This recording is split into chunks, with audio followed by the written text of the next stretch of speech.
You will not be at Thanksgiving this year. Lydia said her mother thinks it will ruin the vibe. That was the message that lit up my phone just as I was finishing notes for a development review. The words sat there, glowing cold on the screen, long before its meaning settled in my chest. My name is Laura Holloway, 60 years old. For a moment, I simply held the phone, staring as if the text might rewrite itself. Lydia had never spoken to me that bluntly before she married Brett. Back then, disagreements felt like storms we could wait out together. Now, every interaction felt like I was stepping into a house where someone had already decided I was unwelcome. I read the message again, slower this time. You will not be at Thanksgiving this year. My mother-in-law thinks you will ruin the vibe. I did not argue. I did not even let my thumb hover over the keyboard long enough for the typing dots to appear. I set the phone face down beside my planner and exhaled through the tightness in my ribs. When you have spent years being nudged to the edges of your own family, you learn to make silence feel like dignity. I straightened the documents on my desk, pretending the motion steadied me. Lydia used to call me every morning during her graduate years. She used to ask for my advice on everything from broken faucets to job interviews. Yet somewhere between her wedding invitations and Brett's confident opinions, I had become the person she kept at a polite distance. I gathered my things, ready to leave the office. I did not know then that the next morning, Brett would walk through these same doors, sweating and rattled. And the moment he stepped into my world, everything would shift. I was in the office before the sun reached the Willamette River. Early was normal for me. Early meant quiet emails, clean decisions, and a half hour where no one needed anything from me. Jenna, my project coordinator, poked her head in as soon as she arrived. Morning, Laura. The city team confirmed the meeting for 9. Good, I said, sliding a folder toward her, and have engineering update the numbers for the East Bank development. If the projection's off by even $10,000, we'll have trouble later. She grinned. Already on it. People respected me here. They trusted I'd help them fix things before they fell apart, something Lydia had never asked about. Though she grew up seeing me work, I'd spent decades in Portland's development world, long enough to shepherd entire neighborhoods from sketches to lived-in streets. But at home, I was the woman who worked in an office somewhere. I heard my brother once tell someone, Laura answers phones for some real estate place. I never corrected him. Lydia grew up thinking my job paid the bills, but didn't mean much beyond that. She never asked for details. It wasn't her fault entirely. I'd learned early in my marriage that being competent unsettled some people. Staying small kept the peace. By 8:30, I was leaning over a large map with 2 architects. One pointed at a cluster near the river. If we shift this phase, we save nearly $200,000. Not if the soil report comes back unstable, I replied. We wait. They nodded without argument. This world, my world, ran on precision and calm authority. So when security called and said Brett Morris was on his way up, furious and demanding to see me, the air in my chest tightened. He had no idea what he was about to walk into. Security called at 9:20. Miss Holloway, there's a man downstairs asking for you. Says he's family. My stomach tightened. Send him up. I stepped out of my office just as the elevator doors opened. Brett Morris stumbled out like he'd sprinted through the lobby. His face was flushed, hair combed too neatly, jacket a shade too formal for a weekday morning. He spotted me and raised his voice immediately. Laura, we need to talk. His voice trembled, not angry, but desperate. I kept my tone calm. You're here early. Is everything all right? He pushed past a staff member who tried to greet him and stopped short at the glass wall behind me. My name was printed across it in bold letters, Laura Holloway, Senior Development Strategist. His eyes flicked from the title to the workstation sprawled across the floor, then back to me. This is where you work, he asked, voice cracking. I thought Lydia told you, I said lightly. She always mentioned it in passing. No, She said you worked in real estate. I figured, I don't know, some small leasing office. Jenna walked by with a stack of documents. Morning, Laura. The city team's ready when you are. She nodded politely at Brett. He didn't nod back. His jaw clenched as he watched employees move around us, greeting me, asking quick questions, handing off files. He swallowed hard. You run this, I oversee 3 major divisions, I replied. So I help run it. Brett's shoulders stiffened, the bravado draining out of him. Well, good for you. The words came out bitter, like he'd meant to congratulate me but couldn't. I motioned him toward my office. Come inside. You wanted to talk. He hesitated before stepping in, looking suddenly smaller within the very world he'd assumed I didn't have. The moment Brett stepped into my office, he tried to act like he belonged there. He glanced around, tapping his fingers on the back of the visitor's chair as if assessing its quality. So, he said, forcing a smile. How's work? Busy, I guess. Always. I answered. What brings you here? He sat down abruptly, leaning forward. I've been working on something big. A venture. Tech meets property innovation. Very cutting edge. All right, I said gently. Tell me what you need. He brightened too quickly. I knew you'd get it. It's this platform idea streamlining rental turnovers with automated data pulls, predictive maintenance, all that stuff. What stage are you in? I asked. He hesitated. Early, really early. But with the right investor, it could move fast. Just a bridge to get momentum. What kind of bridge? He waved a hand. You know. A small amount? Maybe someone you know could put in a word. There it was. I kept my voice even. I don't mix family and business. His smile dropped. Come on, Laura. It's not like that. It is, I said, and I won't cross that line. He leaned back hard in the chair. You think you're better than everyone, don't you? No, I replied. I think boundaries matter, he scoffed. Your whole energy is, I don't know, condescending. Lydia said you'd help. She said you had connections. And I figured you'd finally do something useful. A shadow passed across the glass wall as 2 employees walked by. Brett's voice rose. Sharp enough to carry, I kept mine steady. We're done here. He jumped to his feet. You can't just say no and walk away. I just did. He stood there, fists tight, chest heaving, looking less angry than afraid. I escorted him to the door. He didn't notice how quiet the floor had become, how many eyes followed him as he left. His desperation lingered long after he stepped into the elevator. By the time I got home that evening, the rain had settled into a steady rhythm against the windows. I kicked off my shoes, set my bag down, and let the silence of the townhouse settle around me. I'd barely taken a breath when the doorbell rang. I opened the door to a man holding a waterproof courier pouch. Ms. Halloway. Yes, this is for you. Signature required. I signed, closed the door, and set the thick envelope on the kitchen table. The return address belonged to a private investigations firm I recognized, reputable, expensive, thorough. My pulse tightened as I tore the seal. The first page stopped me cold. Brett Morris, Financial and Legal Background Report, requested by Eleanor Morris. She didn't know how else to reach Lydia safely. I flipped through the file. Page after page listed debts stretching back nearly a decade, unpaid balances. Failed LLCs. A defaulted business loan. Another default from a tech venture that collapsed after less than 1 year.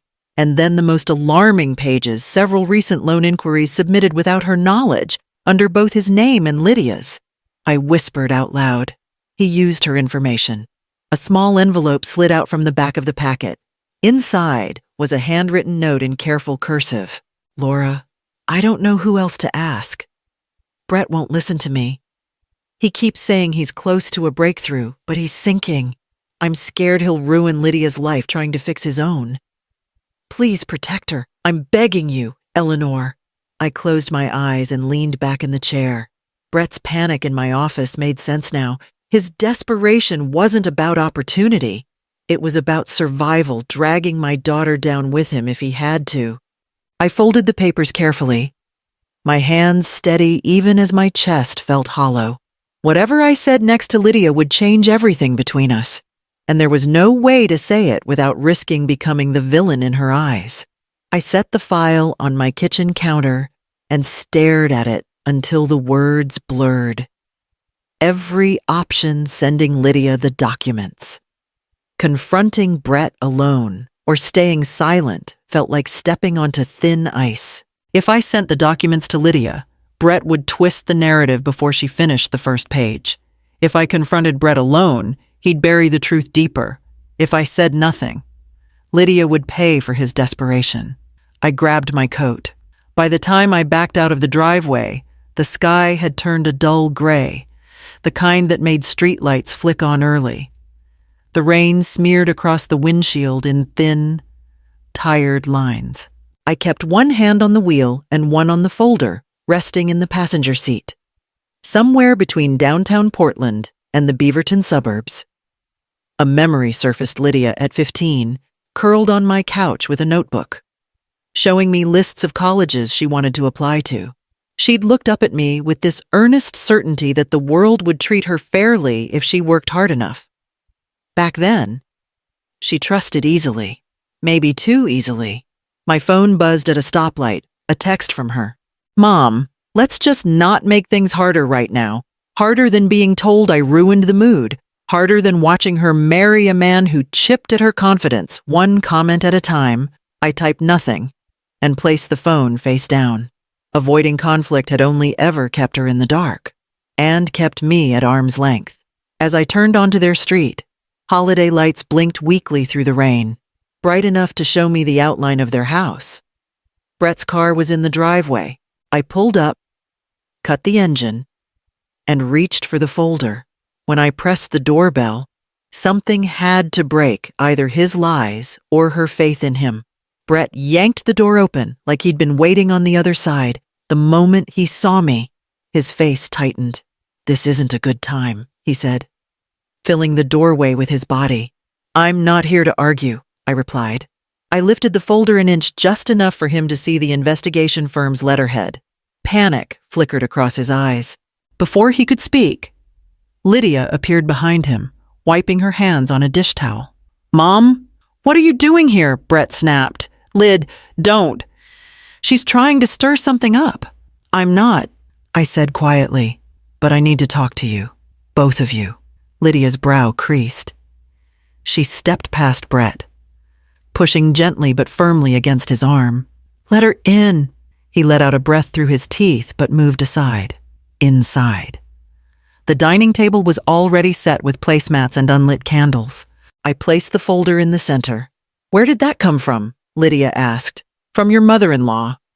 I said. She sent it to me because she didn't know what else to do. Brett lunged forward. Don't open that. I stepped between them. One hand up. My voice stayed calm. Touch her, and I'll walk out of here with this folder. Lydia stared at Brett, stunned. Why are you reacting like this? Because it's garbage, he said quickly. Old stuff. Temporary setbacks. Your mother wants to make me look bad. I didn't take my eyes off him. These are not setbacks. These are debts. Some dating back nearly 10 years. Lydia's breathing tightened. Let me see it. She pulled the folder toward her and opened it. The room fell into a thick silence, broken only by the soft shuffle of pages. Her expression changed with each document. Confusion, dread, disbelief. Brett. These applications, they have my name on them. He stepped forward abruptly. I was doing it for us. I had to get ahead somehow. You don't understand how hard I've been trying. For us? Lydia whispered. Or for your mess? He reached for her hand. Baby, I swear no, she said. Pulling away, she lifted a page. You never told me any of this. I finally spoke. He's dragging you into his past mistakes, using your credibility to rewrite his history. Brett shook his head violently. She wants to turn you against me. Lydia closed the folder, fingers trembling. I don't need her to turn me. I can see exactly what you were doing. Her voice was barely above a whisper. Everything we built. Were any of those choices really mine? The candles on the table remained unlit, but something much larger had burned out between them. Lydia held the folder like it weighed more than it should. She flipped to a page in the middle, her jaw tightening. This one, she said, voice thin. A loan inquiry from 3 months ago, $200,000. My name is on it. Brett. He stepped forward. It was just preliminary, and this, she cut in, turning another page. A default from your old LLC. $80,000. You told me it dissolved cleanly. He threw his hands up. I didn't want to stress you. You freak out over everything. That's not true, she said quietly. He swung toward me. You see what she's doing, right? She's trying to drive a wedge between us. She's been jealous from day one. I moved between them without thinking. Don't drag me into a lie you built yourself. He pointed at me like I'd shoved him. You always act superior. You think you're some kind of savior? You don't know how hard I've worked. Hard enough to forge my signature? Lydia asked. Brett froze. She kept going. The words pouring out faster now, the hidden mail, the quick calls in the garage. The forms you told me to sign without reading. I knew something was off. I just didn't want to believe it. He tried to grab the folder from her hands. I caught his wrist mid-reach. Stop, I said. He jerked away from me. Lydia, listen, I did everything for us. Your mother is manipulating you. Lydia's breath shook, but her voice didn't. You need to leave. What? He sputtered. Now you're throwing me out now. Yes, she said. Right now? His face twisted. You'll regret this. Your whole family will blame her. He jabbed a finger toward me before storming out. The door slammed so hard, a picture frame rattled on the wall. Lydia sank into a chair, shoulders collapsing. The folder still clutched to her chest. I pulled out the chair beside her and sat down. Her voice cracked. How am I supposed to face anyone tomorrow? Thanksgiving morning felt oddly quiet. Lydia moved around the kitchen in slow motions. Setting down a half-made casserole she no longer seemed committed to finishing. I waited at the counter, giving her room. She finally spoke. Mom, I'm sorry for that text. I let Brett and his mother tell me who you were. I didn't even question it. I nodded. You were trying to keep the peace. It cost me more than I thought. She whispered, I don't want to do that anymore. We stood in silence for a beat before she looked up. Will you come with me today? To Grandma's? Of course. Her eyes softened with relief. We left the casserole behind and drove to my mother's house. The familiar chaos hit us the moment we stepped inside cousins arguing over oven space. My sister directing traffic. Someone shouting about missing rolls. But when the room noticed us, everything dipped into an uneasy hush. My mother came forward first. Laura, I thought you were spending today with Lydia and Brett. Lydia answered before I could. Brett's not here. And Mom's with me. A few relatives exchanged glances. My brother muttered, Did something happen? But when my mother asked, her voice gentler, Lydia simply said, We'll explain later. Conversation stirred again. But this time, eyes kept drifting our way, curious. Cautious. Someone finally asked what I did these days. And when Lydia explained my position at Ridgeline, a ripple went through the room. You run development projects, my cousin Marlene asked. Stunned? I help oversee a few, I said. The tone shifted, not dramatically, but noticeably like a room adjusting its weight. As we took our seats at the long, crowded table, I felt something loosen in my chest. Today might not be familiar, but it was already different in all the right ways. Dinner moved slowly, the kind of slow that came from everyone trying to read the new shape of things. I sat near the middle of the long table somewhere I hadn't been in years. Lydia took the chair beside me, close enough that our shoulders touched every so often. Each time they did, she gave me a small glance, the kind people share when they're choosing their side with intention. My mother waited until plates had been passed around before speaking. "Laura," she said softly, "thank you for helping Lydia. I know it couldn't have been easy. It wasn't, I admitted, but it was necessary." Lydia nodded. "Mom saved me from something I didn't want to see." "Across the table," my sister murmured. "Where's Brett?" Lydia kept her voice steady. "With a friend. His mother wants him to get help." No one pushed further. The silence wasn't judgment, just acknowledgement. Later, while dessert made its way around, Lydia leaned toward me. "I talked to a financial advisor this morning," she said quietly. "I'm separating everything, and I'm calling a therapist on Monday." "That's good," I said. "You're choosing yourself." She exhaled, shaky but relieved. "I should have done it sooner." "You're doing it now," I said. "For the first time in a long time." I didn't feel like the extra chair at the edge of the room. I didn't feel like the person everyone tolerated out of obligation. I felt like someone who mattered because Lydia treated me like someone who mattered. When we stood to help clear the table, my mother squeezed my hand. "You're stronger than you let people see." "Maybe I'm done hiding it," I replied. If you're still listening, don't forget to like, comment, or subscribe. There's more to this story than doors that were once closed.